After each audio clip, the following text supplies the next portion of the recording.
Hi, my name's Rob Britt, and I want to welcome you back to the podcast for the recently diagnosed. This week, I wanted to talk about the Parkinson's Moving Day. Charleston was an event last weekend that I went to, and it was basically introducing, I wanted to get to know some people in the Parkinson's community here in Charleston, trying to sort of build my social circle and support network and get some information on Parkinson's disease. So I went to the James Island County Park, which is located about 2 miles from my house, so super convenient, that is. And my wife went with me, which was nice to have her support, as always. There basically was a live band playing a lot of the time, which was nice. And there were a bunch of booths that had information in addition to a pavilion, which was a exercise and movement pavilion. I'm not sure exactly what that's called. So again, I do these podcasts just for informational purposes only. I'm not clinical, and also just want to put information out there, so none of this is scripted. Today I have a lot of information, at least in my head, a lot of information. So I do have some notes I'm referring to. So when you see me looking down, that's what that's about. So the booths started out with a sign-up booth or registration booth, where you put down your name and they gave you a piece of paper that had some check boxes on it. And for each checkbox, you could go to a different booth and listen to the information that they had there, and they would sign off on the checkbox. And at the end of the day, you could turn that form in and be entered into a raffle to win an Amazon gift card. I'm not really into raffles, and I wasn't there for that. Although some people seem to be really interested in that gift card. But also maybe a lot of the people there were more familiar with Parkinson's than I am, because I'm new to this whole thing, having only been recently diagnosed. So basically what I saw was there were booths there that nothing specifically for carbidopa, levodopa, which is the standard medication for controlling tremors of Parkinson's disease and has been around for decades. But a lot of the things that were there were specific to symptoms, treating symptoms of the disease. Most people, when they think about symptoms for Parkinson's disease, they think a lot just about the tremor and how people's hands shake like my hand shakes. Mostly my left side, which I've talked about before. Most people have one side or the other that is more impacted. So there are a lot of things that are symptoms of Parkinson's. One of them is tossing and turning at night and flailing around and having dreams, and just being very active as you sleep. And a lot of people don't get a lot of sleep with Parkinson's. They wake themselves up. So that's one thing. Another thing would be drooling is something that people do, or people have head bobbing, or what they call dyskinesia, which is it's a side effect of levodopa, really, and levodopa is to help control the tremors. But sometimes you have, I'm just reading stuff off, body swaying, head bobbing, twitching, fidgeting, and rhythmic dance-like movements, it says. And also things that are impacted are rigidity, and you get like real tense. A lot of times people will have short steps, and because they can't, their muscles are contracting and they don't swing their arms much. So you see that a lot of times with people with Parkinson's. When they walk, the walk kind of looks a little bit funny, because they don't swing their arms like normal people. Normal, I don't know what's normal anymore, to be honest. I'm certainly not normal.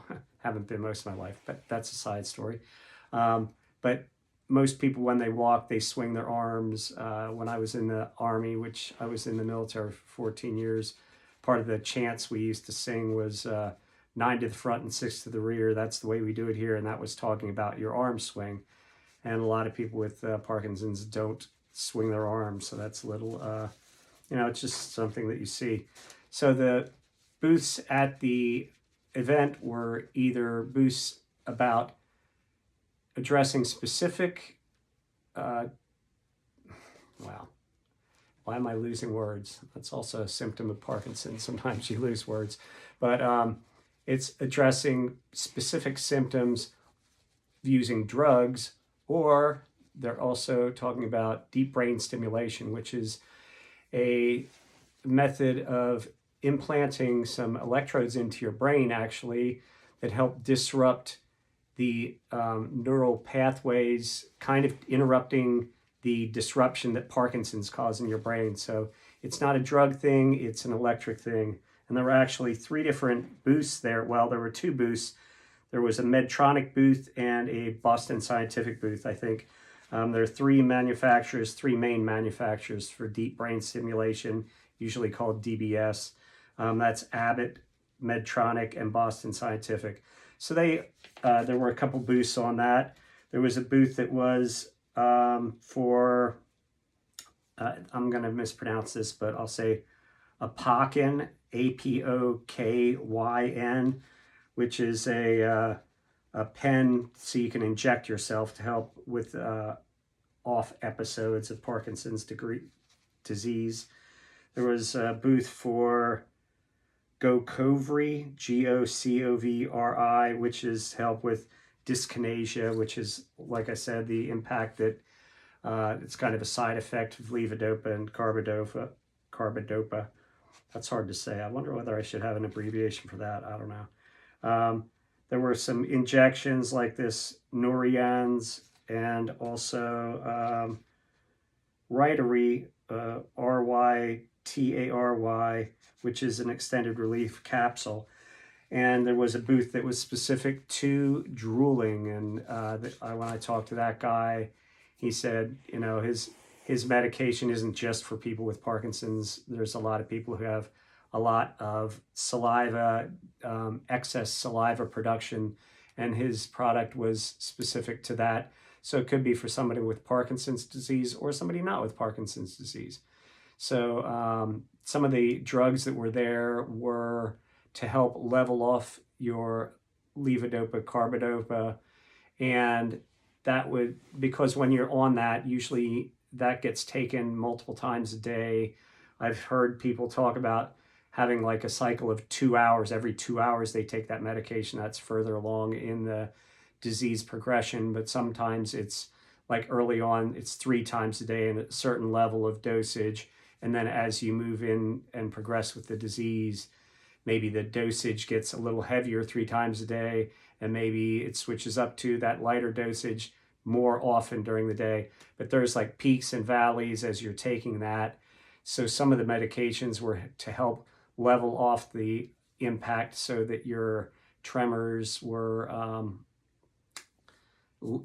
less, you didn't have so much up and down, having heavy tremors and then light tremors or no tremors or whatever.